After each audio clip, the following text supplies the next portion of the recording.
कार्तिक मास को सबसे पवित्र और त्योहारों वाला महीना कहा जाता है। इस महीने बहुत से तीज त्योहार आते हैं। इन्हीं में से एक है आंवला नवमी, जो कार्तिक मास के शुक्ल पक्ष की नवमी तिथि को मनाया जाता है।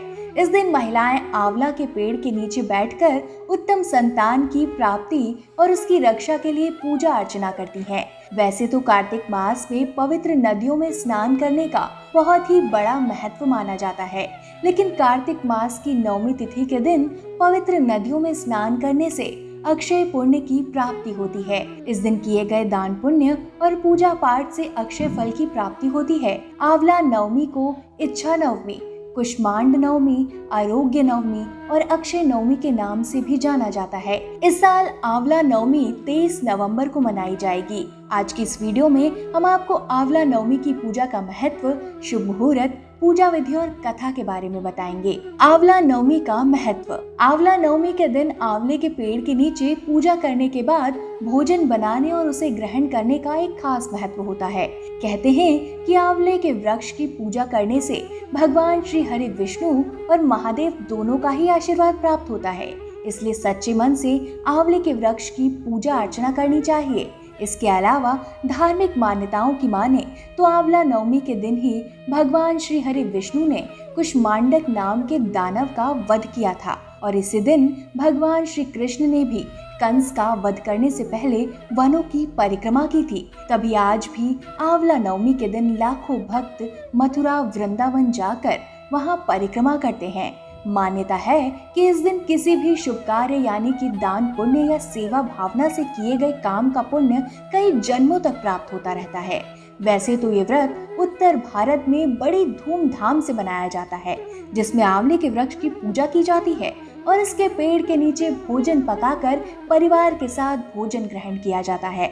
ये व्रत खास तौर पर महिलाएं और निसंतान दंपति संतान सुख की प्राप्ति और उसके जीवन की मंगल कामना के लिए रखते हैं। आंवला नवमी का शुभ मुहूर्त। आंवला नवमी के दिन आंवले के वृक्ष की पूजा का शुभ मुहूर्त सुबह 6:45 से सुबह के 11:54 तक रहेगा, यानी कि यह शुभ मुहूर्त 5 घंटे 8 मिनट तक रहेगा। आंवला नवमी की पूजा विधि। नंबर 1। वैसे तो ये व्रत मुख्य रूप से महिलाओं के लिए खास होता है, लेकिन परिवार के अन्य सदस्यों को भी सुबह जल्दी उठकर स्नान करके स्वच्छ वस्त्र पहनने चाहिए। नंबर 2। फिर किसी आंवले के पेड़ के पास जाकर उसकी साफ सफाई करनी चाहिए। पेड़ की जड़ में पानी और दूध चढ़ाना चाहिए।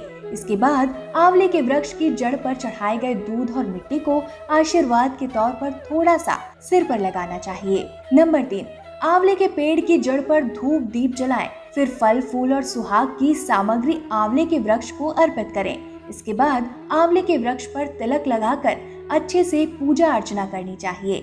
नंबर 4। इसके बाद महिलाएं सफेद या लाल रंग के कच्चे सूत या मूली को आंवले के पेड़ की परिक्रमा करते हुए उस पर बांधती हैं। कुछ महिलाएं 8 की जगह 108 बार आंवले के वृक्ष पर परिक्रमा करती हैं। नंबर 5। इस तरह आंवले के पेड़ की पूजा संपन्न होती है और अंत में आंवले के पेड़ को प्रणाम करते हुए संतान सुख की प्राप्ति और अपने परिवार के सभी सदस्यों के कल्याण की कामना करनी चाहिए।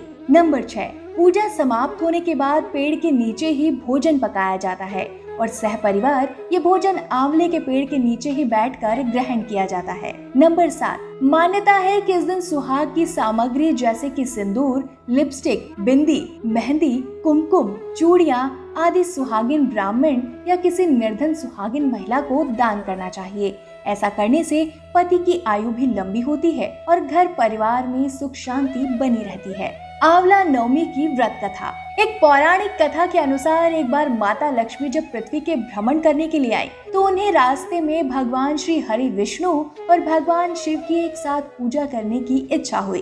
तब माता लक्ष्मी ने सोचा कि आखिर भगवान श्री हरि विष्णु और महादेव की पूजा एक साथ कैसे हो सकती है। तब उन्हें ख्याल आया कि तुलसी और बेलपत्र का गुण केवल एक ही पेड़ में पाया जाता है और वह आंवले का पेड़ है। जैसा कि सभी जानते हैं, जहाँ तुलसी भगवान विष्णु को अति प्रिय है, वहीं महादेव को बेलपत्र।